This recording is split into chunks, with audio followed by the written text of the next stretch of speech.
অপেক্ষা নয়, প্রত্যেককে জানাতে আমাদের খুব ভালো লাগছে যে সেই মুহূর্ত চলে এসেছে যেখানে আমরা মঞ্চে স্বাগত জানাবো প্রসেনজিৎ চট্টোপাধ্যায়, আবির চট্টোপাধ্যায় এবং আমাদের সিনিয়র এইটার ময়ূর রঞ্জন ঘোষকে। প্রত্যেকের জন্য একটা জোরে হাততালি হবে, করতালি হবে।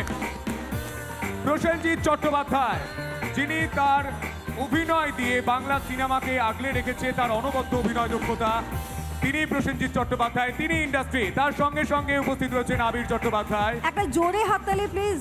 প্রত্যেকে দাঁড়িয়ে তার আসন ছেড়ে যদি একটু করতালি দেওয়া যায় আরো একবার।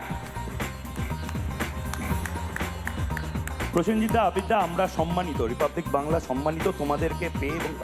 প্রসেনজিৎ দা ঘরের মনের মানুষের থেকে ঘরের মানুষ বেশি, আবির দাও বটে। আমি তো আজকে আমি অসাধারণ লাগছে, কারণ আবির চট্টোপাধ্যায় ফাইনালি এসেছেন। আপনি মাইক্রোফোনটা নিতে পারেন, আমরা বসতে বসতে আড্ডাটা দিতে দিতে এই কথাগুলো বলবো। সংস্কৃতির গৌরবে আমরা সংস্কৃতির কথা যদি বলি, বাংলার কথা যদি বলি, বাংলার সাহিত্যের কথা যদি বলি, তাহলে তার সাথে জড়িয়ে থাকে গোয়েন্দা গল্পগুলো। এবং গোয়েন্দা গল্প, গোয়েন্দা রচনা, ক্লাসিক্স যেটাকে বলা হয়, সুনীল গঙ্গোপাধ্যায় বা সত্যজিৎ রায় বা নতুন আমাদের প্রজন্মের জন্য সোনাদা বা একেন্দা। এই মুহূর্তে প্রসেনজিৎ চ্যাটার্জি, আবির চ্যাটার্জি দুজনে থাকবে, কিন্তু দুজনের সাথে দুজন বা তিনজন ছায়া মানুষ থাকবেন।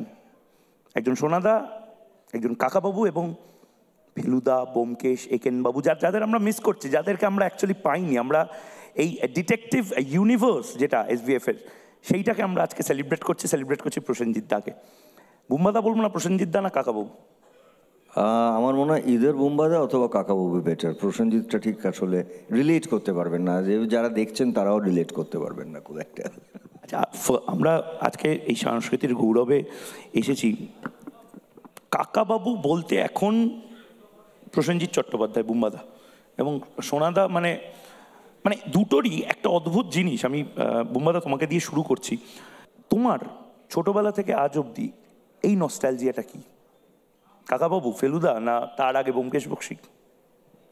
এটা বলা খুব মুশকিল, তবে আমার মনে হয় যেটা আমরা ছোটবেলা থেকে পড়ে এসেছি, প্রত্যেকটা আলাদা আলাদা সময় দিয়ে আমরা বেরিয়েছি আসলে। যদি আমি কাকাবাবু ভাবি, কাকাবাবুটা সত্যি ছোটদের, এবং আরও যখন অল্প ছোট ছিলাম তখন কাকাবাবু পড়তে খুব ভালো লাগতো, কারণ ওটার মধ্যে বেশিটাই অ্যাডভেঞ্চার, অনেকটাই আমি এক কথায় বলবো, সুনীলদার কাকাবাবুর লেখার অনেক পরে কিন্তু মানুষ সুপারম্যান দেখেছেন। তারপর যখন একটু বড় হলাম, ফেলুদা পড়তে বেটার লাগলো, কারণ ফেলুদার না, কাকাবাবু ওয়াজ নেভার এ ডিটেকটিভ। তাঁর ডিটেকটিভ কথাটা শুনলেই তিনি রেগে যেতেন। ছোটোর থেকে তখন একটু বড় হয়েছে 9-10-এ, তখন ফেলুদাটাকে আবার ভীষণ কাছের করে নিলাম। এটা না সময়ের সঙ্গে সঙ্গে।